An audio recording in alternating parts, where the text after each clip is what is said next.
সুপ্রিয় দর্শক, আপনাদের সবাইকে স্বাগতম এনিগমা টিভির উইকলি স্পেশাল শো দ্য উইকেন্ডে। আমি মূর্ছনা ঐশী থাকছি আপনাদের সাথে পুরোটা সময় জুড়ে। দর্শক, চলুন দেখে নেই গত সপ্তাহের উল্লেখযোগ্য কিছু ঘটনা। বর্ষাকালের আগমন, ভেজা মন, ভেজা প্রকৃতি।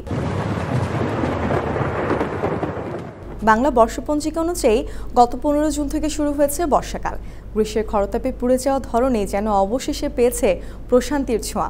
আকাশ জুড়ে এখন শুধু মেঘের আনাগোনা আর শহর গ্রাম জুড়ে বৃষ্টির ছন্দ। প্রতিদিন দুপুর গড়িয়ে বিকেল হতেই জমে ওঠে কালো মেঘ, বজ্রসহ বৃষ্টিপাত।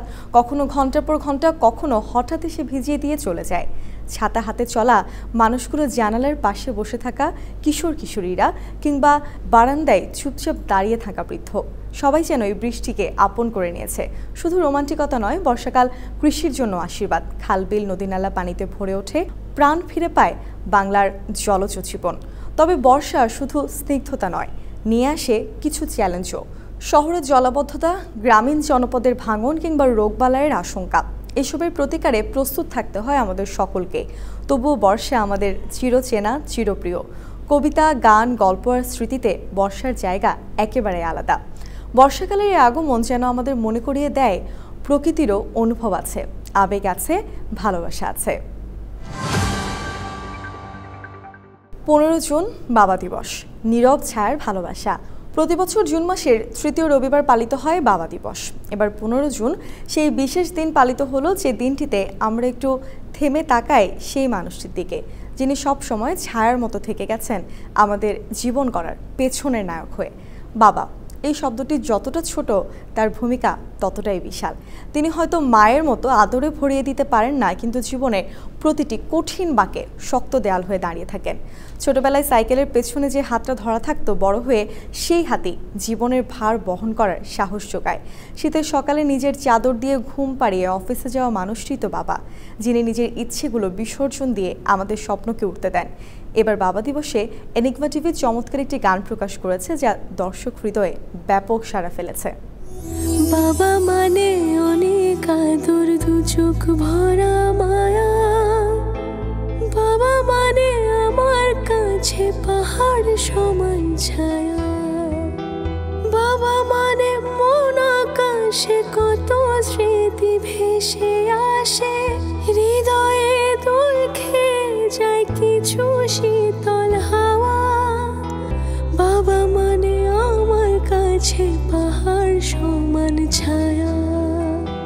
বাবা মানে আমার কাছে পাহাড় সমান ছায়া। বাংলা চলচ্চিত্রের এক উজ্জ্বল নক্ষত্রের নাম শাবানা। আমি রজনীগন্ধা ফুলের মতো। 1952 সালের 15 জুন তিনি পুরান ঢাকায় জন্মগ্রহণ করেন। সিনেমার গল্পের মতোই দর্শকের মনে গেঁথে যায় বিখ্যাত পরিচালক এহতেশামের দেয়া শাবানা নামটি। আফরোজা সুলতানা রত্না থেকে হয়ে যান শাবানা। 60-এর দশকে নতুন সুর সিনেমায় শিশু শিল্পী হিসেবে চলচ্চিত্রে তার পথ চলা শুরু হয়েছিল।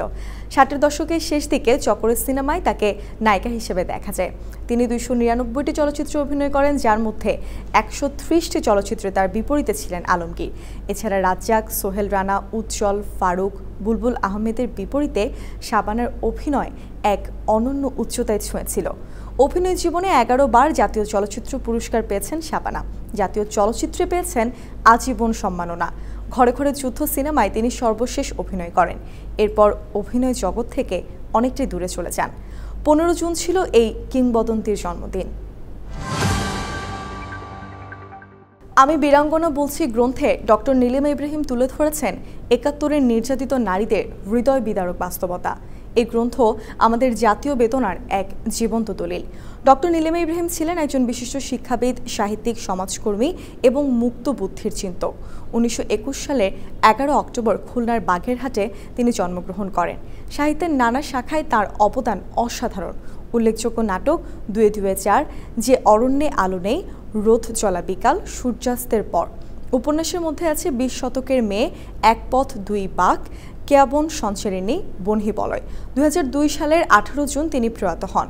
মুক্তিযুদ্ধে নির্যাতিত নারীদের পুনর্বাসনে তার অবদান জাতির জন্য অনন্য। আমরা তাকে শ্রদ্ধা ভরে স্মরণ করি। আলিয়ান্স ফ্রান্সেস দি ঢাকায় গত 17 জুন সন্ধ্যা 6টায় লা গ্যালারিতে উদ্বোধন হয়ে গেল টিম্বার টেলস শীর্ষক দলীয় চিত্র প্রদর্শনী উদ্বোধনী অনুষ্ঠান। এই প্রদর্শনীতে অংশ নিয়েছেন 3 জন তরুণ শিল্পী আবু আল নাইম, রাকিব আলম শান্ত এবং শাকিল মৃধা।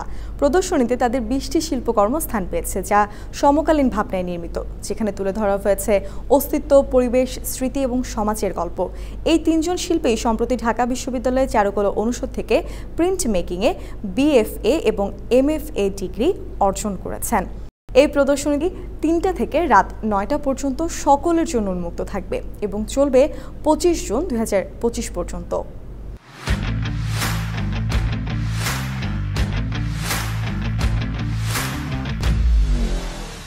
খেলার খবর। ফিফা ক্লাব বিশ্বকাপে জুভেন্টাস জয় পেল, হোঁচট খেয়েছে রিয়াল মাদ্রিদ। সংযুক্ত আরব আমিরাতের ক্লাব আল আইনকে 5-0 গোলের বড় ব্যবধানে হারিয়েছে ইতালির ক্লাব জুভেন্টাস। অপরদিকে সৌদি আরবের ক্লাব আল হিলালের সাথে 1-1 গোলে ড্র করেছে স্পেনের ক্লাব রিয়াল মাদ্রিদ। আল হিলালকে আন্ডারডগ ভেবেছিল রিয়াল মাদ্রিদ, তবে আল হিলাল যে পুচকে শক্তি নয় তা ভালোভাবে বুঝিয়ে দিয়েছে স্প্যানিশ জায়ান্ট রিয়াল মাদ্রিদকে। যুক্তরাষ্ট্রের মায়ামি হার্ড রক স্টেডিয়ামে 34 মিনিটে গার্সিয়ার গোলে লিড নেয় 5বারের ক্লাব বিশ্বকাপ চ্যাম্পিয়ন রিয়াল মাদ্রিদ। তবে এই লিড বেশিক্ষণ ধরে রাখতে পারেনি তারা। 7 মিনিট পরে পেনাল্টি থেকে গোল করে আল হিলালকে সমতায় ফেরান নেভেস। বাকি সময়ে আর গোল না হলে পয়েন্ট ভাগাভাগি করে সন্তুষ্ট থাকতে হয়েছে উভয় দলকে। এদিকে ওয়াশিংটনের ওদি ফিল্ডে আল আইনের বিপক্ষে জুভেন্টাসের হয়ে জোড়া গোল করেছেন কুলো মুয়ানি ও ফ্রান্সিসকো কনসেসাওয়ার। অপর গোলটি করেছেন কেনান উলদিস।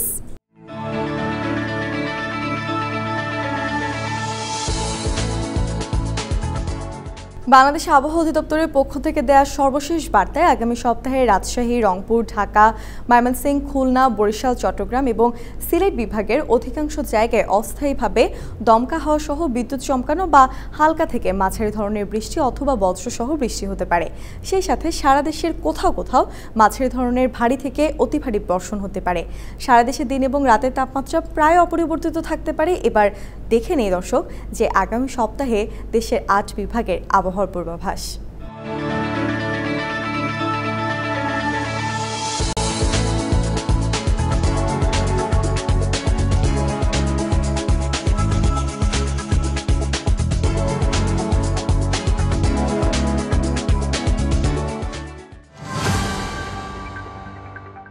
দর্শক, এই ছিল আমাদের আজকের উইকেন্ডে। এনিগমা টিভির দ্য উইকেন্ড থেকে বিদায় নিচ্ছি। দেখা হবে আবারও আগামী সপ্তাহে ঠিক এই সময়ে। ভালো থাকুন, সুস্থ থাকুন। আল্লাহ হাফেজ।